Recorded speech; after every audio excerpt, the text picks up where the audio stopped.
we're good. My name is Claire. It's an absolute honour to be your moderator today. Thank you very much for being here.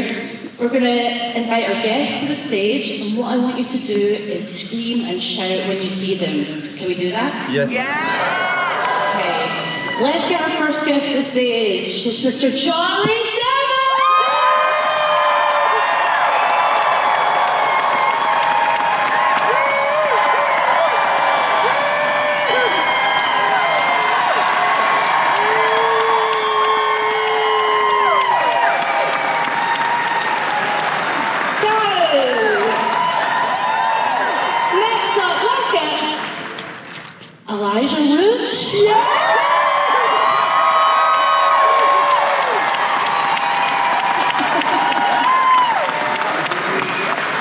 Looking fine in mustard. And last but not least, is the one for Liv Tyler.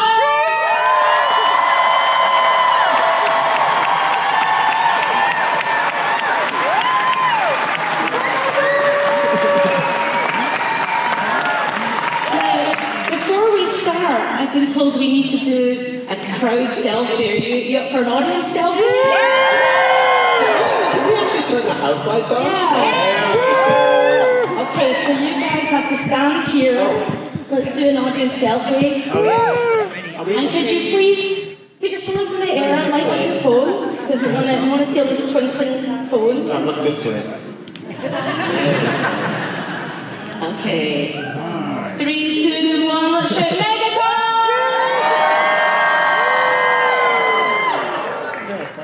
I hate to... Thank you! I always feel when my pants are going to split. You're good. We're good. Don't worry. Guys, look at our wonderful panel. You happy to see them? 25 years. I know. I don't like to think about it. But I asked Orlando this yesterday. 25 years ago, I was skipping college classes to see Lord of the Rings. And I said to Orlando, now I'm here, full circle. So it kind of worked, I guess. Where were you guys before you took these roles in Lord of the Rings? Where were you in your careers at that point? What was happening in your lives? If we can think back. That is a very good question. Gosh, I was living in New York. Where was I? I don't know. I remember my personal life more. I remember when I got offered the part for the Lord of the Rings, actually. I was staying in the Chateau Marmont, which is a famous hotel in LA, and Peter called me, and we spoke on the phone, and I was so excited that I jumped from the bed when I got off the phone. I swooned all over the place and said, "Oh my God, I'm going to New Zealand!" That's what I remember. I mean, I was living in the Valley. like I remember when I got the call to be in the film, and I was at our house in Valley Village, California. But yeah, I don't know. I was sort of in between work at that time. I'd made a movie that no one's seen with Steve Zahn and David Cross. Who I love those guys so much. This movie called Chain of Fools, super fun. Just before going up to do this film. That's it, and I kind of waited. I auditioned for the film. We all kind of put ourselves out for it, and it was a bit of a long process, I think. I made my own tape, and it was just sort of waiting to see what would happen. Thank you. And John, you've got quite a resume, so where were you around about that time before you took the role of Gimli? Where were you in your career? Actually, I was in California as well.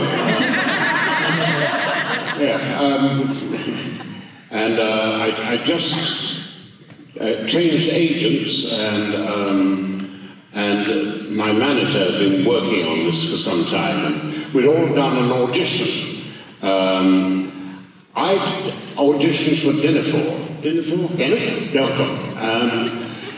And I thought, oh yes, a nice quick trip to New Zealand. this film will never happen. You know, the book is unreadable, it's unfilmable, and it will fizzle to a pop. But yes, I'll go and do it. I'll do a month in New Zealand, get around, see a country I haven't seen before, come back, and resume normal life. And then they offered me Gimli.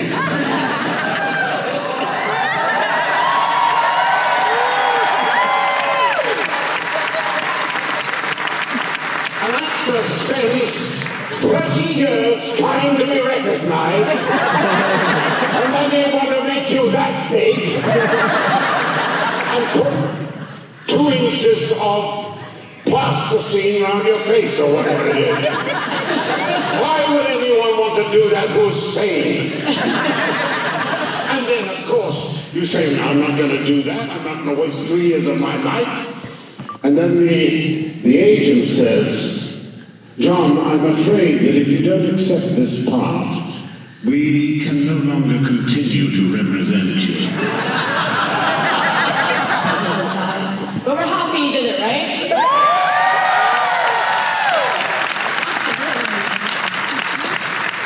What a wonderful thing, though, to be shooting on location in such a beautiful place.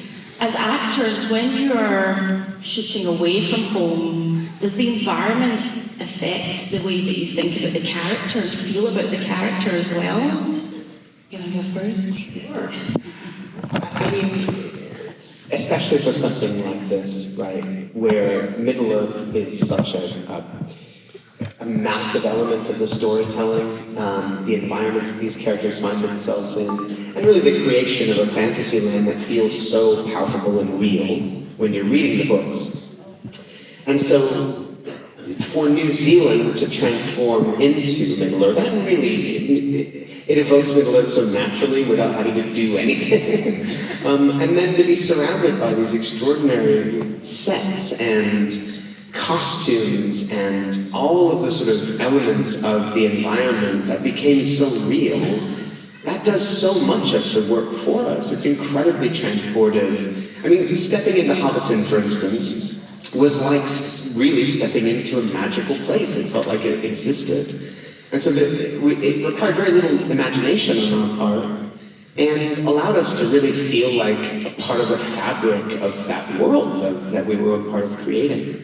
And being in such a wonderful, hospitable, beautiful place was also just soothing and comforting and magical. And, you know, that country is really so special, and it opened its arms to us in such a beautiful way and has left an indelible sort of mark on our hearts that I think will be with us forever. So that's a huge part of it too, you know. So beautiful. I mean, everything you just said, it was just seeing all of that come to life, and so exciting. Because we would come to set every day, and sometimes we were split into different units and multiple movies going on at once, and we were all in different places. I remember one time we arrived in a town, and then it was sunny, and then the next day it was underwater, and people were kayaking through the town. And then you got trapped on the top of a mountain and had to be helicoptered out. This was all on the same day. And it was just incredible. It was so beautiful, the variety of everything that was going on. And shooting on location is so wonderful for fully being immersed in the world and the characters and not being distracted by home on a personal level too. It's so great to be able to get to do that. I can imagine. Was it, I mean, having said that, was it sad? Was there a bit of sadness when you left that world? Because I'd want to stay there forever. It sounds so wonderful. Did you feel a bit of a tinge of, oh, I have to go home now? Always, yeah. I mean, not unlike Return of the King, we had many endings. And so when we had finished principal photography, so the initial wrap of all 3 films that we were shooting simultaneously, that was, we did not know about pickups at that point. So in our minds, that was it, and we were saying goodbye. And it was very hard to say goodbye because it had become our lives. Because the other thing too is like, we all moved there. We lived in New Zealand for the duration of the filming, 16 months roughly of our lives. So it was like leaving our life. You know, it wasn't like 3 months, which is hard enough when you connect with so many people making a film. But it was really hard to leave that. And then we went back for pickups, and we sort of said goodbye multiple times over the course of many years. But yeah, very hard to say goodbye at the very end. Sure, it's like something you just want to keep doing forever. But you know, all good things come to an end, I suppose. Was there anything when you were in New Zealand that you were homesick for? Because I live in America now, and I think about Cadbury's chocolate and Marks and Spencer's very... You know Marks and Spencer's? Sure. Yeah. Elijah just... Oh yeah. Love Marks and Spencer's biscuits or cookies. So Selfridges too. Wow. Don't even.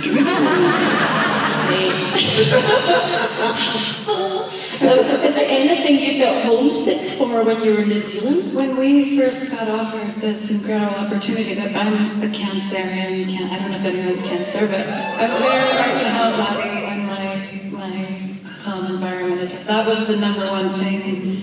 I was like, yes, I'm totally down for every part of this experience, but how will we be away from home for that long? So, and I think because of the fellowship, these guys work together. You guys used to travel all the time and go off and...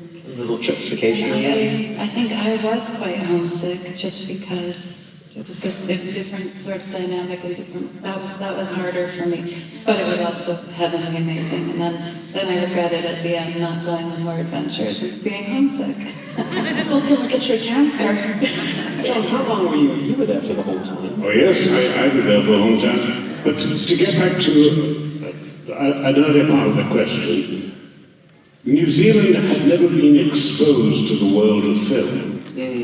And New Zealand separated from Gondwanaland before the evolution of mammals, which meant that it didn't have any mammals, and it had egg-laying on the ground birds. It had a totally different morphology, if you like.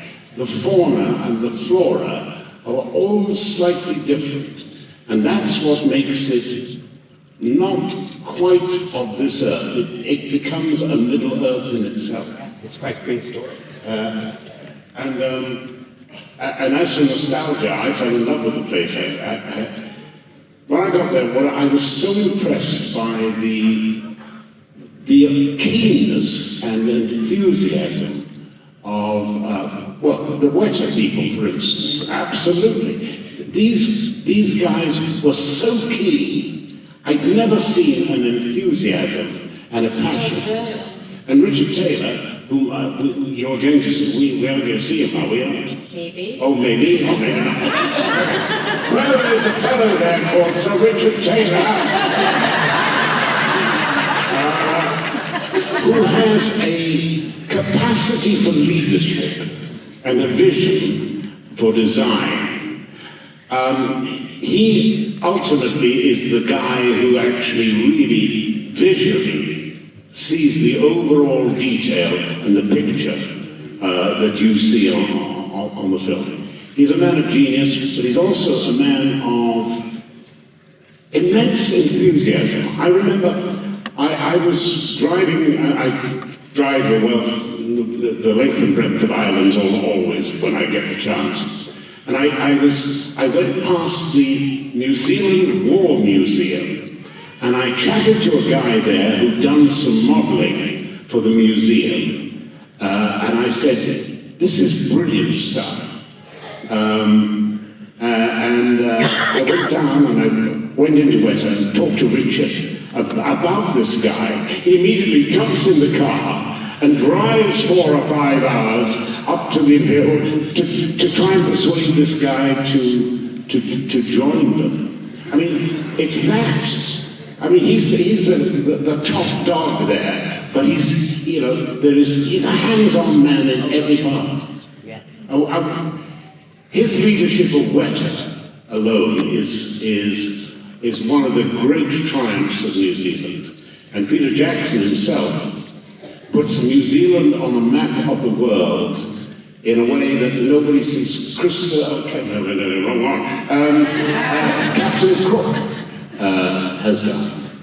And these guys are owed a debt by New Zealand that they'll never be able to be paid. It's wonderful. Go there. Go there.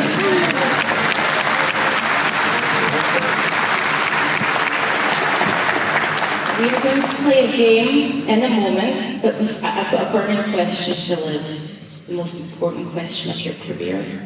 Are you ready? Liv Tyler at MegaCon, have you gotten over your fear of horses? There's so many horses where I live. Exposure therapy. It's very interesting because I would love to do some horse therapy actually, and I do look into it often, which doesn't go much past Googling. But we live in a town, a mountain town in California, and there's a lot of horses, and my daughter rides horses at school. Have I been back on a horse? Yes, but not, yes. It's not that I'm scared. The scary part was being on set, in these beautiful sets, and then me being on a horse, and then in the middle of acting having to kind of, go off. But into a set, there was humans there, and walls, and stands, and I think that was the part that was a lot of things to sort of occupy your brain simultaneously. I get that. It was interesting being on set, not on outside, inside a soundstage. That's what it was. And you were on the horse inside the soundstage. And then the horse sometimes would get their horses get spooked. So sometimes scary things would happen. Yeah. And a really good rider knows how to handle that. You did. And I was like, I don't want to know how to. And then I'd start petting the horse and just wanting to hang out with the horse. Well, I think you did a great job. Thank you very much. What do you guys think?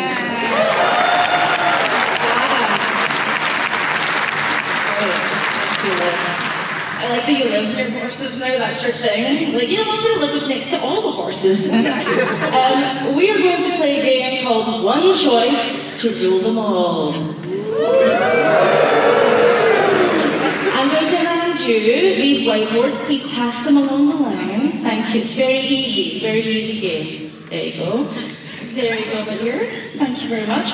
I'm going to read out these questions. There's some tissue for you guys to help you whiteboards. Look at this. It's like being at school. There you go. Okay, don't be scared, I promise. Yeah, you're going to just write A or B.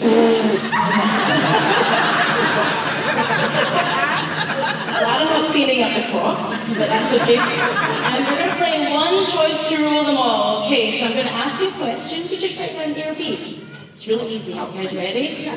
All right, make sure I hear it. I'm deaf and close here. You got it. Question 1. Frodo carried the One Ring all the way to Mount Doom, but what do you think he would have packed for a snack on the journey? A, a second breakfast burrito, or B, a bag of potato chips.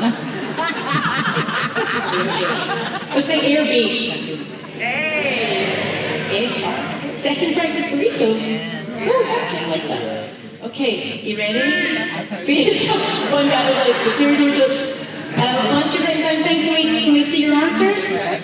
A or B? 3, 2, 1.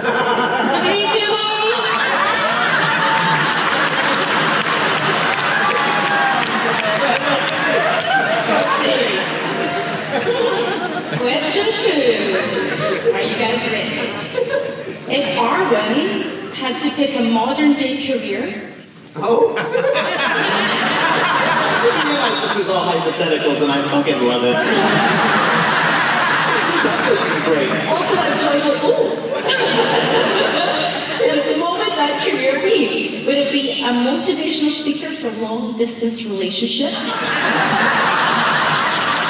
Or would it be a NASCAR driver? You're pretty fast in that horse.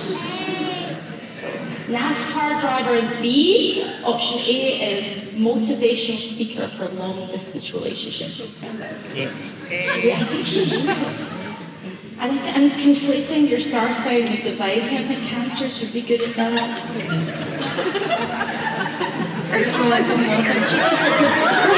This is a genuinely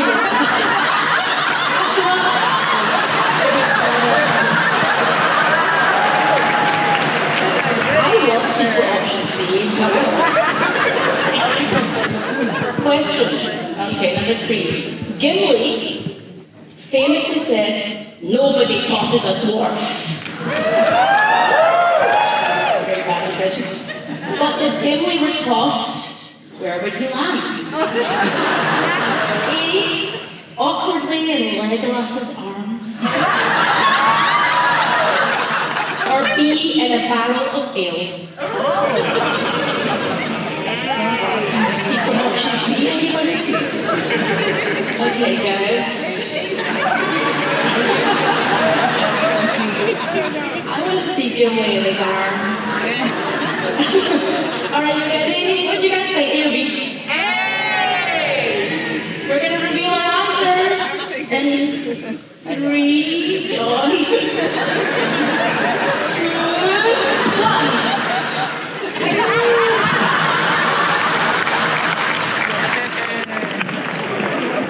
Okay, you ready? Oh wow, this is the Arwen one again. If Arwen had to write a dating profile, what would her tagline be? Would it be A, immortal beauty seeking someone to defy fate for me? Beauty. Looking to find someone to defy fate for me. Looking for someone. Okay, or would it be B, horse riding enthusiast, fluent in Elvish and love languages? Enthusiast. Fluent in love languages. What would your character do? Or secret option C? Yeah. Okay, ready? We're gonna flip the boards in 3, 2, 1.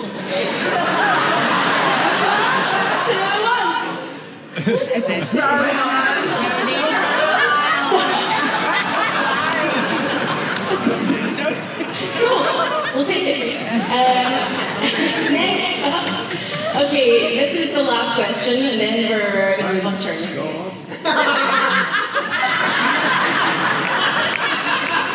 This is going so well.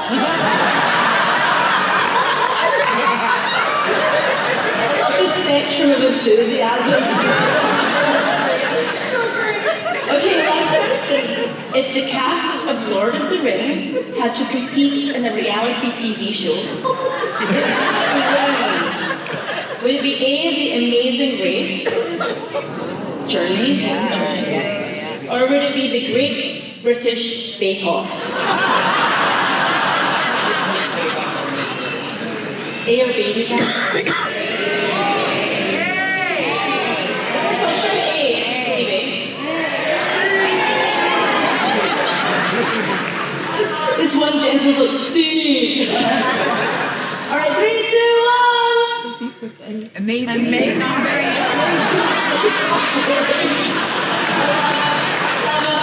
the way, I think The Amazing Race would be. That'd be amazing. Can you imagine? Yeah, that'd be so great. I also always wanted to be a contestant on that. It's just the most fun with like your friend or family member and like working to get ahead of them and travel. Oh, it's so fun. Yeah, amazing. I like to be a bake-off for some Lavender spread would be a winner, I think, on one of those baking shows. Okay, you guys, that was one choice to rule them all.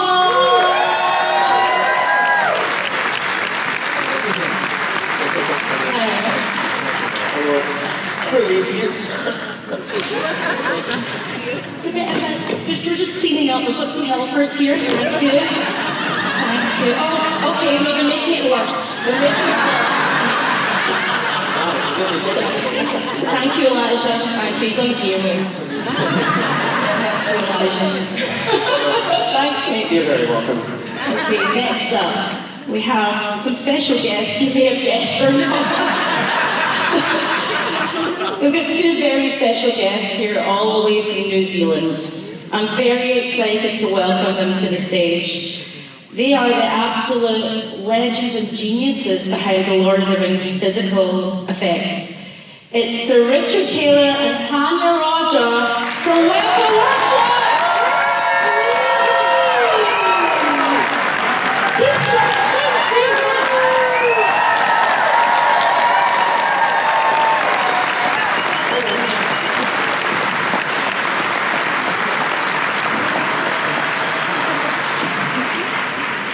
Take it away, you guys. What have you got to show us? Thank you to a dwarf, a hobbit, and an elf.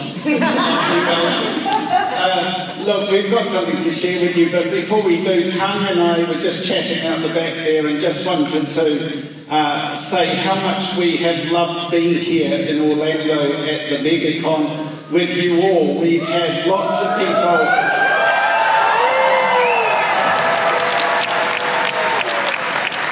It's actually been really fabulous, and Tanya and I very rarely get to travel together because when I'm away, Tanya has to look after the workshop, and Tanya actually hasn't been to a con for 8 years, so she somehow the stars aligned and we had a little gasp of breath between jobs, and it meant that Tanya could come with me, which is it made the whole weekend even more special.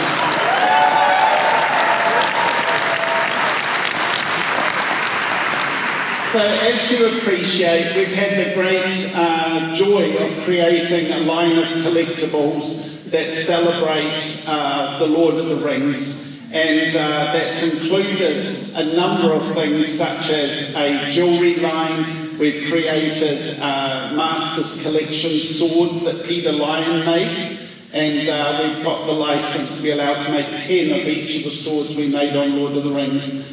But in a desire to try and celebrate other artisans that we didn't work with directly but worked on the films with us and worked for other department heads, we have chosen to start a line of very beautiful items, highly limited edition, and this is made by Jasmine Watson, the original jewellery maker on Lord of the Rings. And so what Tanya and I are going to unveil is this exquisite piece here. Wow. So this is Arwen's crown, and Tanya will tell you a little bit about Jasmine. So Jasmine Watson, she started making jewellery when she was 10 years old. So she was carving in bone and shell. And she's also worked on other projects like Xena and Hercules and the Narnia film projects.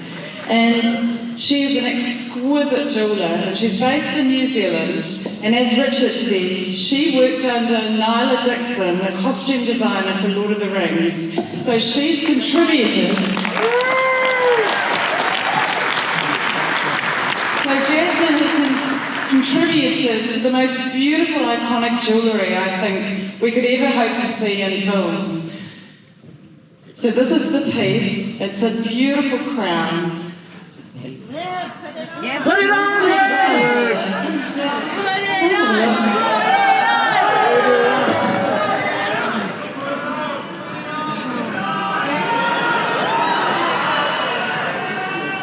We've got to find the pins so we don't get Thank you. To have flashbacks. It was very hot when we were filming this. Wig. Wow. Too bad I don't have.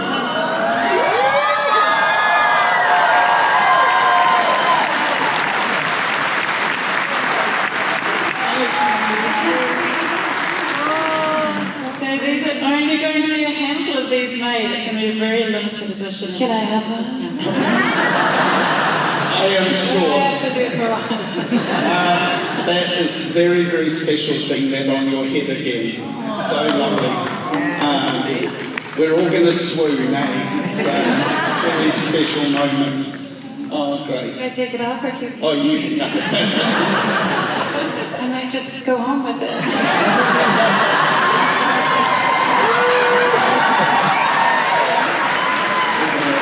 Thank you, Richard. Thank you, Tanya. We've got a seat for both of you. Thank you so much. Don't drop it. God, gorgeous. You guys, it's Richard and Tanya, come on.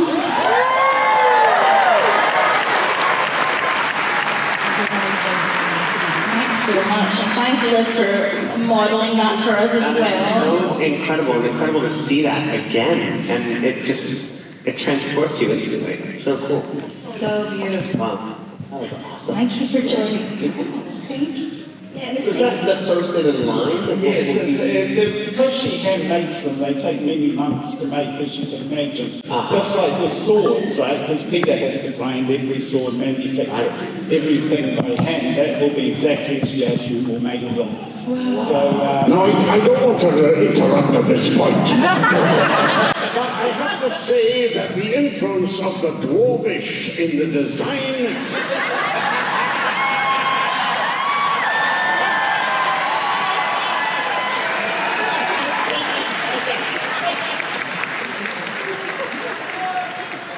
Guys, isn't it nice to have like a panel with Richard and Tanya as well as some of the cast? Right? This is really cool. I had a question for Richard, actually both of you. Richard, I know that you said that you've got to listen to the client, really listen to what they want, and then it's a collaborative process. I'm just interested, what were the conversations and what were you hearing when you first started working on Lord of the Rings? What were you taking from, I guess, the filmmaker's perspective? well, we've been very fortunate to have worked with Pete for quite a long time by this point. We've done Meet the Feebles, Brain Dead, Heavenly Creatures, The Frighteners, Jack Brown, Genius. So by the time Forgotten Silver, better not forget that. So by the time we got to Lord of the Rings, we'd actually been working on King Kong for many months, and sadly, Mighty Joe Young came out, beat us to the cinema, so the plug got pulled on King Kong in 1996, and we were actually quite desperate at the time, thinking things might take a turn for the worst, and thankfully Steve Starkey from Bob Zemeckis' office rode in on his white Charger and saved us with 400 digital effect shots on Contact, which gave Peter the time to catch his breath and go back out to the world to figure out what to do next. So he returned back to New Zealand on a particular day, and as I mentioned on the stage a couple of days ago, phoned Tanya and I up, told us to grab the fish and chips, bring a bottle of Coke, bring the boys over, which is Daniel Falconer and 4 of our other staff, and join him at his place. We sat on the floor and he told us we were going to be making Lord of the Rings. And that's as simple and as boring as it actually happened. There was no hoopla, and in Pete's very understated way, he just told us we're going to start. And so we went back to our workshop and ripped into it. We just simply started sculpting and drawing that week, and very successfully captured some of the characters that very first week that ended up being in the movie. So very, very simple story, but a very beautiful one. I love that. Do you have any, I guess, knowing the cast, does that affect the way that you create as well, or at all, like through the films? Like, do you have any collaboration with the cast when you're talking to them, seeing them as well? Does that affect your creative process? Absolutely. The prosthetics, hair, makeup, costume, props, armour, all has to go hand in hand with the person that's going to be wearing it. We always want to, we realise that a number of casts may turn up straight off another job. They may not have had the level of pre-production that we have had, where we have immersed ourselves in the world. So we want to try and imbue what we make with the spirit of the character from the movie, or from the literature in this case. So when the actor puts it on, hopefully they have a sense of the weight of responsibility that person may be carrying in the world that they're going to occupy, or they may feel a sense of joy or a nastiness. Grima Wormtongue, we gave him his dagger, And he looked at it and expressed how it felt exactly like something. That's exactly what he did when he first met him. He goes, oh, I could just stab someone in the ribs with this. That's great, because that's exactly what we want people to feel. I love that. That was in Scotland for a second. It's supposed to be back. What about you guys as a cast? Speaking to Tanya and Richard, what are those conversations like for you? What an interesting, fun process. I just remembered that being my favorite place to come to because it was such a lot to take on, and I think I was having to learn how to sword fight and ride horses and do all these other things at Elville Shunting Bush, but my happy place was Weta. And I used to come and sit a lot with Ben and other people, and whenever they were sculpting my ears or drawing, I would be like, I'll come and I'll sit for you. And they'd be like, what do you mean? You have a lot to do. And I would just sit there and we'd listen to music and I would go check out all the artists were so incredible. And the thing that I really remember you guys all telling me was that people would apply from schools all over the world to art schools, and that you would both pick the people who were the most talented, and it was just so cool to see people that didn't necessarily have the degree or had the education to afford that, but the people that were the most passionate and the most brilliant artists were all there in that room. And that blew my mind, especially being a musician's kid. Like, that's what it's like when you're with musicians too. It was incredible, really very special. Yeah, we were really blessed because Liv just kept coming.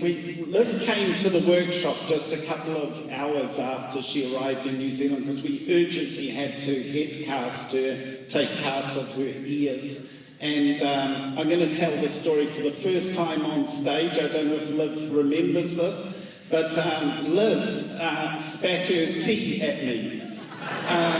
In the first 2 hours I met her, Liv sat in the makeup chair. I applied her ball cap ready for the application. I could see that she was nervous, and I said, can I get you anything? She goes, I'd love a cup of tea. And I said, milk and sugar? Yes, please. So I went off to the kitchen. I have never put white sugar in a cup of tea, right? We always have brown sugar coming from Northern England. But I thought, I'm going to make this cup of tea really flash. And I put white sugar in her tea. Took it back to her very proudly, handed over. She took a swig of the tea. She goes, what are you trying to do? Effing poison me? And I didn't know Liv yet. Of course, Liv would never do this, but I imagined she's going to tell Barry. She's going to tell Barry, the producer. I put salt in her tea.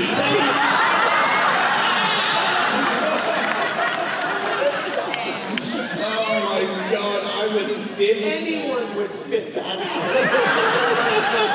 2 big scoops of salt.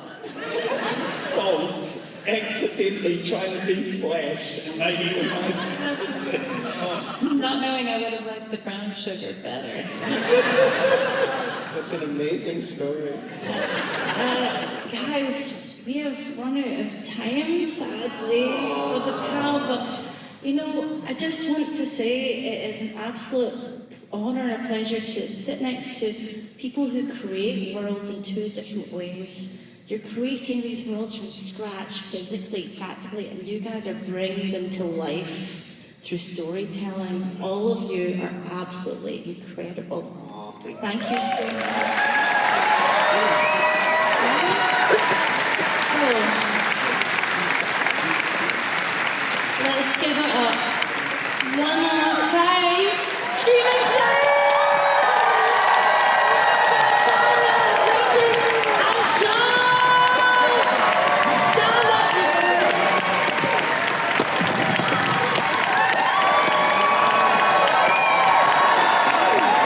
Look at our cast, you guys!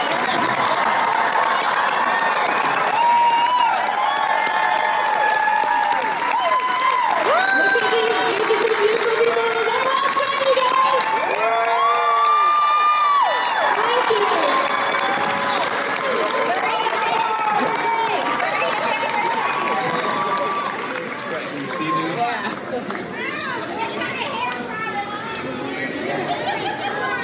At this time, please exit the theater to make way for the next group of fans. Thank you for joining us, and enjoy MegaCon Orlando.